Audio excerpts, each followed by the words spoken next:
Will, do you like how the Redskins have handled this situation? Yeah, I do. I like how Kirk is handling the situation. I think he's making all the rational, incentive-based, logical decisions for what's best for him in his football career and financially. And I also think the Redskins are too. I mean, if we operate, here's the thing, neither side is convinced of each other.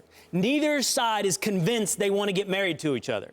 Kirk wants to wait and see how this thing plays out with the Redskins. Who are they going to put around me? Is this a real contender? Do they feel about me the way that they're asking me to feel about them? And the answer is clearly no. They're not sure of Kirk. They're not sure they want to give him this long-term commitment. They're not sure they want to make him their franchise quarterback. They're playing it year to year, too. And if that's the case, if they don't believe in him, over, let's call it a 4-year period, whatever the guarantee would be on his contract, some long-term contract, if they don't believe in him, then play it year by year like this. They both have power going forward to continue a year-by-year relationship. And if neither one of them believe in each other right away, they're both getting the best of the relationship. Sometimes marriage isn't the answer. Right. Sometimes dating is the right thing to do. If you're not sure, don't get married. Wait to be sure. Some people think, by the way, marriage solves all the problems. We've got a few issues. But once we get married, it all get worked out. That's when they all exacerbate. Long-term commitments exacerbate problems, not mask them. These two aren't sure about each other.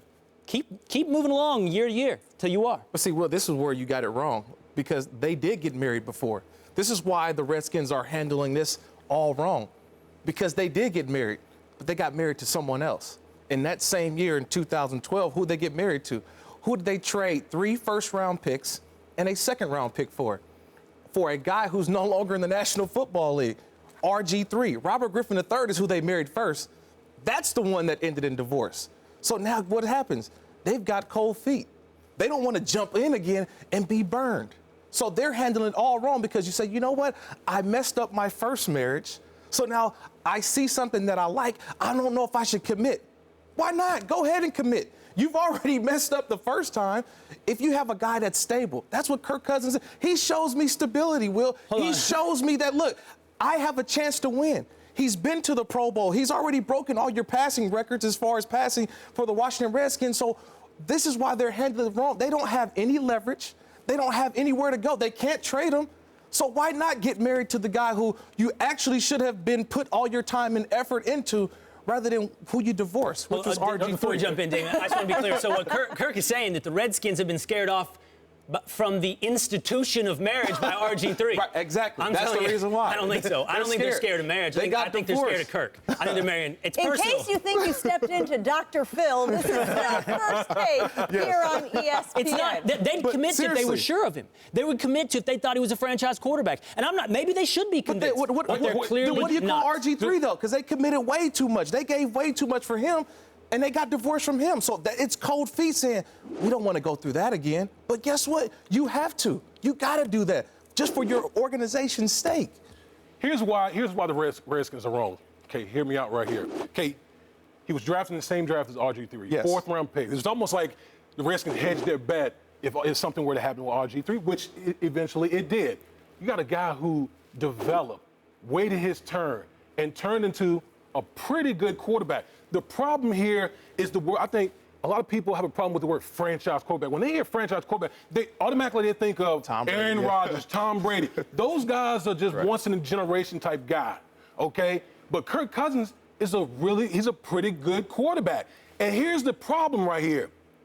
Who are you going to replace Kirk Cousins with? There are not a lot of franchise quarterbacks out there. It's a supply and demand type deal. If Kirk Cousins if Kirk Cousins hits the market, I guarantee you there'll be teams lined up to pay top dollar to Kirk Cousins. So for me, the Redskins had the opportunity a couple years ago when they could have got him at a much fairer deal, team-friendly deal. Now they tagged him 2 years in a row, which is unprecedented.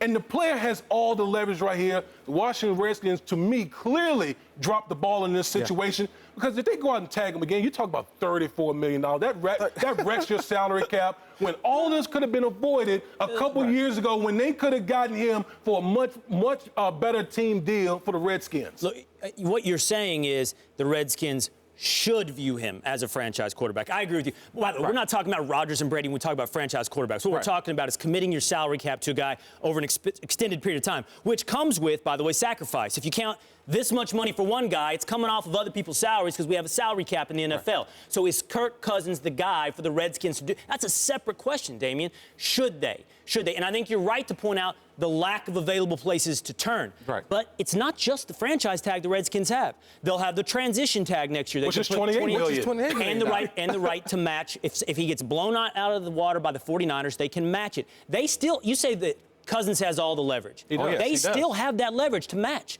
They still have the leverage to keep him around if they decide over another year time frame that this is the guy we should marry. I just think both sides are doing what is in their own self and best interest to maintain their position of let's get a little more evidence on each other. A little more evidence. I mean, he's been in your building like what for 4 years. You know how much evidence do you need? I'm saying you're talking about a guy who was behind Robert Griffin III. Okay, yeah. Robert Griffin III was the guy. Was the guy. You know, they placed all their hopes and dreams on him. He flames out. Right. Here's a guy who's a 4th round pick, works his way up. If you're an organization, if you're the scouting department, you should be like, that's a guy you should reward because everyone should be patting themselves on the back like, man, we got this guy in the 4th round.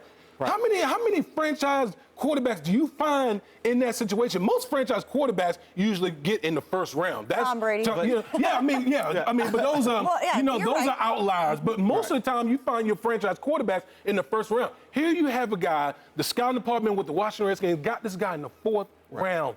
They developed him, and now you're in a position you could lock this guy up. So this is one piece of the puzzle that you don't have to worry about, and you scared to pull the trigger. I say this too.